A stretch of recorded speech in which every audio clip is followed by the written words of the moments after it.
Hello students, this is the 21st lecture of Income from Salary. इस lecture में हम fringe benefits के ही topic को कंटिन्यू करेंगे। फ्रिंज बेनिफिट्स में मैंने आपको बताया था कि बहुत सारे बेनिफिट्स हैं जिसके वैल्यूएशन को हम लोगों को सीखना है। तो ये फ्रिंज बेनिफिट्स का पार्ट 3 वीडियो है, ठीक है। लेक्चर 19 एंड लेक्चर 20 जो है वो भी फ्रिंज बेनिफिट से रिलेटेड है। अब जैसा कि आप अपने स्क्रीन पे देख सकते हैं कि फ्रिंज बेनिफिट्स में बहुत सारे बेनिफिट्स हैं, तो जिसमें से जो फर्स्ट 3 बेनिफिट्स हैं, इंटरेस्ट फ्री और concessional loan, holiday and free meals, ये जो फर्स्ट 3 बेनिफिट्स है ये हम लोगों ने कवर किया है लेक्चर 19 एंड लेक्चर 20 में। तो जिन लोगों ने लेक्चर 19 एंड लेक्चर 20 को कवर नहीं किया है, आई वुड रिक्वेस्ट कि पहले आप लेक्चर 19 एंड 20 कवर कर ले। आज के इस लेक्चर में हम कोशिश करेंगे ये जो रिमेनिंग हमारे बेनिफिट्स हैं उसके कुछ टॉपिक्स के वैल्यूएशन को हम सीख सके।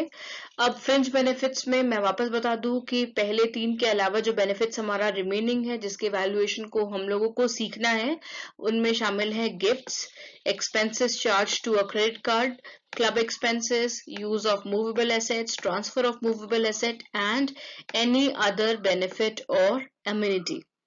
तो हमारी कोशिश ये रहेगी कि आज के इस वीडियो में हम कम से कम 2 या 3 बेनिफिट्स के वैल्यूएशन को सीख सके। The purpose is to break into smaller videos is कि हम साथ में क्वेश्चंस भी ऐड करते हैं जिससे वीडियो जो है वो काफी लंबा हो जाता है, इसलिए हम लोग ब्रेक करके बेनिफिट्स को सीखेंगे। तो आज के इस वीडियो में let us start with gifts, ठीक है। तो स्टूडेंट्स, आप लोगों ने देखा कि एक एम्प्लॉयर अपने एम्प्लॉय को बहुत सारे बेनिफिट्स को प्रोवाइड करता है, तो हमें बेसिकली समझना है कि कौन कौन से बेनिफिट्स प्रोवाइड कर रहा है एक एम्प्लॉयर अपने एम्प्लॉय को। उसके वैल्यूएशन को सीखना है कि उसका कितना पार्ट या कितना वैल्यू जो होगा वो एम्प्लॉय के हाथ में टैक्सेबल माना जाएगा, ठीक है। क्योंकि कुछ बेनिफिट्स हैं जिनमें कुछ एग्जेम्पशंस भी मिलता है कि भाई वो टैक्सेबल नहीं होता है, कुछ पार्ट टैक्सेबल होता है। तो हर एक बेनिफिट का अपना अलग वैल्यूएशन का रूल है, इसलिए हर एक बेनिफिट को हम लोग एक इंडिविजुअल स्लाइड में उसके रूल्स को डिस्कस करते हैं। तो अभी जो स्लाइड आपके स्क्रीन में है वो है गिफ्ट से संबंधित, ठीक है।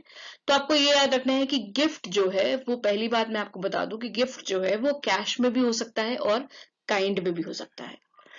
कैश और काइंड का मतलब क्या है कि एम्प्लॉयर अपने एम्प्लॉय को कैश दे सकता है 5,000 रुपए गिफ्ट के नाम पे, या 5,000 रुपए तक का कोई, मान लीजिए रिस्ट वॉच है, वो दे दिया, ठीक है। तो गिफ्ट जो है, पहली बात जो आपको याद रखनी है कि वो कैश भी हो सकता है और काइंड भी हो सकता है, ठीक है। और दूसरी बात ये है कि ये जो गिफ्ट रिसीव करने वाला है, ये रिसीव डेफिनेटली एम्प्लॉयर दे रहा है तो वो अपने एम्प्लॉय को दे सकता है। तो ये जो गिफ्ट है, it may be received by employee और by member of his household, employee के हाउस होल्ड का कोई मेंबर, सपोज उसकी वाइफ। तो ये याद रखना है कि गिफ्ट जो है वो कौन रिसीव कर सकता है, it will be received by either employee और member of his house hold.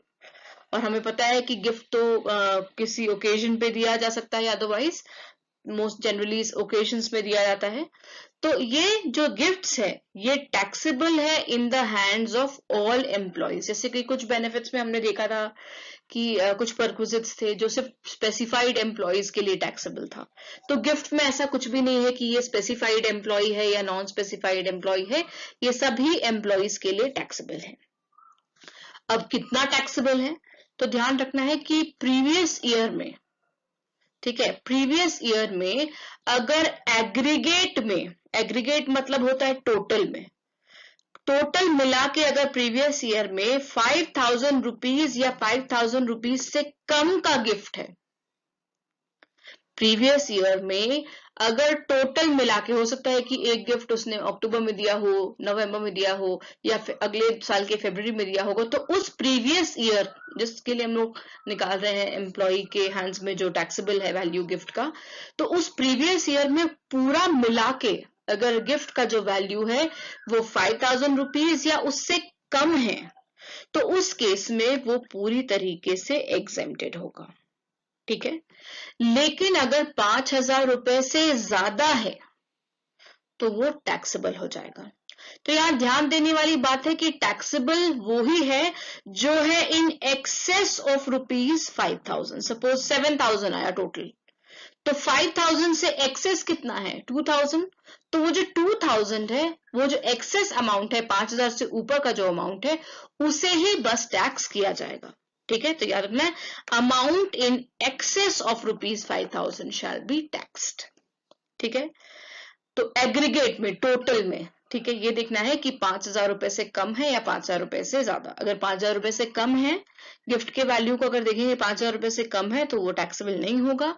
And if it is above 5,000 तो कितना एक्सेस है 5,000 से, कितना ज्यादा है, उसे ही हम टैक्स करेंगे। लेकिन इसमें एक और बहुत इंपॉर्टेंट बात है, जैसे मैंने बताया था कि गिफ्ट या तो कैश में हो सकता है या तो काइंड में। तो ये जो 5,000 वाला एग्जेम्पशन है ये तभी है अगर गिफ्ट जो है वो काइंड में है। अगर गिफ्ट जो है वो कैश में है, अगर गिफ्ट जो है वो कैश में है या कन्वर्टेबल है इनटू कैश, जैसे चेक वगैरह, तो वैसे केस में जो 5,000 रुपीज का एग्जेम्पशन है वो अलाउड नहीं है। वो ₹1 भी देगा, अगर कैश में देगा तो वो टैक्सेबल हो जाएगा। ठीक है, तो याद रखना है कि अगर काइंड में है तो 5,000 रुपीज तक का तो एग्जेम्पशन है, उसके ऊपर का जो है वो टैक्सेबल है। और अगर कैश में है तो जो भी अमाउंट मिलेगा वो टैक्सेबल हो जाएगा, उसमें थोड़ा सा भी 5,000 रुपीज वाला जो एग्जेम्पशन वाला क्लॉज है वो एप्लीकेबल नहीं है। ठीक है, so let us deal with the questions based on gift, valuation of gift. The first question, determine the taxable value of the gift in case Miss Pooja received a wrist watch. तो ये gift in kind है, इसमें 5,000 रुपए वाला exemption लागू होगा, लेकिन ये गिफ्ट कितने का है 3,000 रुपीज का। तो ये रिसीव किया गया है 10/7/2019 और उसी साल एक गोल्ड चेन वर्थ ₹12,000 भी रिसीव किया गया है 2019 में। तो ओवरऑल जो गिफ्ट रिसीव किया गया है ये दोनों ही काइंड में है। तो वो गिफ्ट कितने का रिसीव किया गया है, एक 3,000 और एक 12,000। तो एग्रीगेट जो वैल्यू होगा गिफ्ट का वो कितना हो गया 15,000। ठीक है, एग्रीगेट जो लास्ट ईयर में गिफ्ट रिसीव किया गया है दैट इज वर्थ ₹15,000। अब हमें पता है कि अगर 5,000 से ऊपर का गिफ्ट मिलता है तो जो 5,000 से ऊपर का अमाउंट होता है उसे ही टैक्सेबल किया जाता है। तो ये 15,000 है तो डेफिनेटली इसमें से हम 5,000 का एग्जेम्पशन इसमें देंगे। और क्योंकि ये दोनों ही जो है गिफ्ट है ये दोनों ही इन काइंड है, तो अगर कैश में होता तो हम 5,000 का एग्जेम्पशन नहीं देते, क्योंकि काइंड में है तो हम 5,000 का एग्जेम्पशन देंगे। तो इसका आंसर हो जाएगा 10,000। Now, Miss Abha received ₹11,000 cash gift. ठीक है, तो कैश गिफ्ट में तो हमें ये चेक करने का जरूरत नहीं है कि 5,000 से कम है या ज्यादा, क्योंकि उसमें एग्जेम्पशन मिलना नहीं है। तो जो टैक्सेबल वैल्यू होगा that will be the entire amount that is being received, जो पूरा अमाउंट है वो टैक्सेबल हो जाएगा, क्योंकि कैश में जब मिलता है तो ये पूरा ही अमाउंट टैक्सेबल हो जाता है, चाहे वो ₹1 ही क्यों ना मिले। ठीक है, Question 3, Mr. Vikas is working in X Limited. During the previous year, the employer gifted a diamond ring, so that is in kind, worth ₹80,000। ठीक है, तो अगर काइंड में है और 5,000 से ज्यादा है तो 5,000 से कितना ज्यादा है वो हो जाता है वैल्यू ऑफ द गिफ्ट। लेकिन ये किसको मिल रहा है, टू वाइफ ऑफ मिस्टर विकास। अब हमें पता है कि गिफ्ट जो है वो टैक्सेबल है, चाहे वो एम्प्लॉय को मिले या उसके हाउस होल्ड के किसी मेंबर को मिले। तो that does not make a difference कि किसको मिल रहा है, अगर member of the house hold को मिल रहा है तो भी वो टैक्सेबल है। तो टैक्सेबल कितना हो जाएगा 80,000 जो वैल्यू है इसमें से हम लोग कितने का एग्जेम्पशन दे देंगे -5,000, क्योंकि गिफ्ट जो है वो काइंड में है, कैश में नहीं है। तो इसका आंसर हो जाएगा 75,000। ठीक है, this 75,000. So these three questions have already been solved by me. However, you can take down the questions wherever you are making your notes, so that in future when you practice you will be able to solve it. शुरू करते हैं next benefit, that is expenses charged to a credit card. ठीक है, अब जब employer अपने employ को credit card provide करता है या एम्प्लॉय ने खुद अपने नेम पे क्रेडिट कार्ड ले रखा है और उस क्रेडिट कार्ड से एक्सपेंस जो है वो इनकर कर रहा है या तो खुद एम्प्लॉय या एम्प्लॉय के हाउस होल्ड का कोई मेंबर। ठीक है, तो अगर एक्सपेंस जिसे कि चार्ज किया जा रहा है टू अ क्रेडिट कार्ड जो कि या तो एम्प्लॉयर ने प्रोवाइड किया हो या अदरवाइज का मतलब है एम्प्लॉय ने खुद अपने नाम पे ले रखा हो और उस क्रेडिट कार्ड से खर्च इनकर कर रहा है कौन, एम्प्लॉय खुद या member of his house hold.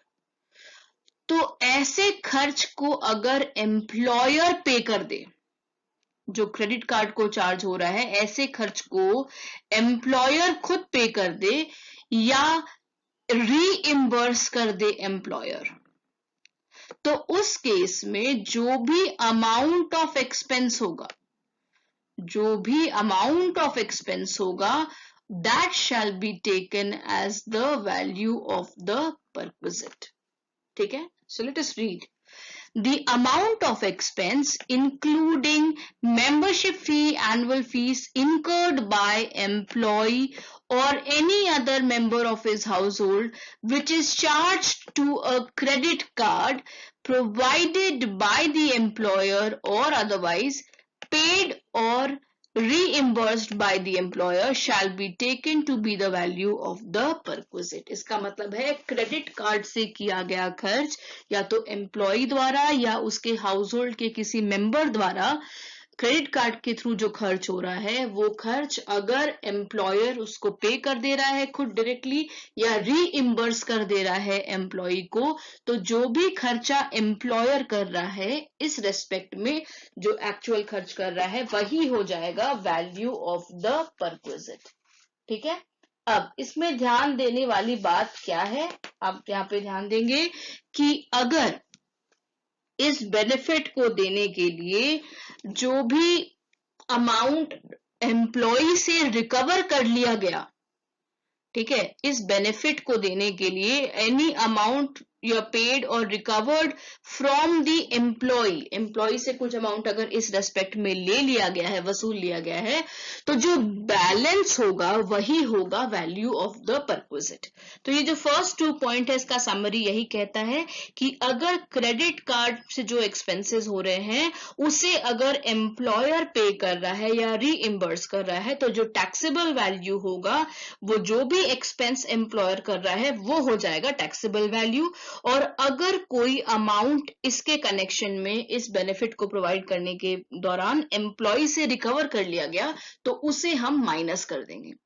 तो सपोज एक्सपेंसेस जो चार्ज किया गया है टू अ क्रेडिट कार्ड उसका अमाउंट है रुपीज, सपोज करते हैं अमाउंट कितना खर्चा है हमारा 10,000। ठीक है, तो ये क्रेडिट कार्ड पे खर्च कितना किया गया है एम्प्लॉय द्वारा 10,000। ठीक है, अब एम्प्लॉयर ने एम्प्लॉय से 2,000 रुपीज इस बेनिफिट के लिए रिकवर कर लिया क्योंकि एम्प्लॉयर पे कर दे रहा है उसके एक्सपेंसेस को, क्रेडिट कार्ड पे से जो चार्ज हो रहा है 10,000 एम्प्लॉयर पे कर दे रहा है और उसमें से 2,000 उसने रिकवर कर लिया है एम्प्लॉय से, तो जो टैक्सेबल वैल्यू होगा वो बैलेंस जो अमाउंट बचेगा 10,000 माइनस 2,000 जो 8,000 बचेगा वो हो जाएगा taxable value of the perquisite. लेकिन इसमें ध्यान देने वाली बात यह है कि अगर ये खर्च सिर्फ और सिर्फ ऑफिशियल पर्पस के लिए किया जाए, अगर ये खर्च सिर्फ और सिर्फ होली एंड एक्सक्लूसिवली अगर ऑफिशियल पर्पस, अगर क्वेश्चन में लिखा हुआ है कि क्रेडिट कार्ड से किए गए जो एक्सपेंसेस हैं वो ऑफिशियल पर्पस के लिए किए गए हैं, तो इस केस में ये बेनिफिट तो एम्प्लॉय के लिए है नहीं, तो value of the perquisite shall be nil. ठीक है, तो आपको ध्यान देना है कि अगर ऑफिशियल पर्पस के लिए एक्सपेंसेस इनकर किया गया है तो उस केस में वैल्यू ऑफ बेनिफिट क्या होगा, निल। लेकिन इसमें ध्यान रखना है कि ये तभी निल माना जाएगा जब जो प्रिस्क्राइब डिटेल्स है कि एक्सपेंडिचर कब हुआ, एक्सपेंडिचर का क्या नेचर है, अगर ये डिटेल्स मेंटेन किए गए हैं और टू दिस इफेक्ट अगर एम्प्लॉयर एक सर्टिफिकेट दे देता है कि ये जो एक्सपेंसेस हैं ये कंप्लीटली ऑफिशियल पर्पसेस के लिए हैं, तो उस केस में भी वैल्यू ऑफ द परक्विजिट क्या ले लेंगे हम लोग, निल लेंगे, क्योंकि वो सर्टिफाई हो गया है कि जो भी एक्सपेंस हुआ है वो ऑफिशियल पर्पस के लिए हुआ है। तो अगर ऑफिशियल पर्पस के लिए क्रेडिट कार्ड को यूज किया जा रहा है तो इसमें एम्प्लॉय का तो कोई पर्सनल बेनिफिट नहीं है, तो वो एम्प्लॉय के हैंड्स में टैक्सेबल नहीं होगा। लेकिन अगर ऑफिशियल पर्पस के अलावा किसी अन्य पर्पस के लिए अगर क्रेडिट कार्ड को यूज किया गया है और उसका एक्सपेंसेस रीइंबर्स कर दे रहा है या पे कर दे रहा है एम्प्लॉयर, तो जो भी खर्च कर रहा है एम्प्लॉयर इस एक्सपेंस के हेड में, वो पूरा अमाउंट जो होगा वो टैक्सेबल होगा, उसमें से हम लोग लेस कर देंगे जो अमाउंट एम्प्लॉयर एम्प्लॉय से रिकवर कर लेता है। So students, fringe benefits part 3 के इस वीडियो में हमने और 2 बेनिफिट्स कवर किए, जिसमें शामिल हैं गिफ्ट्स जो कि एक एम्प्लॉयर अपने एम्प्लॉय को देता है, और एक्सपेंसेस जो कि क्रेडिट कार्ड से किए गए हों लेकिन उसको कौन पे कर रहा है, कौन रीइंबर्स कर रहा है, एम्प्लॉयर। तो ऐसे केस में इस बेनिफिट को कैसे वैल्यू करते हैं ये हमने आज के इस वीडियो में सीखा। फ्रिंज बेनिफिट्स में और भी 3-4 बेनिफिट्स रह गए हैं, तो फ्रिंज बेनिफिट्स पार्ट 4 में हम उसे कवर करेंगे। ठीक है, थैंक यू।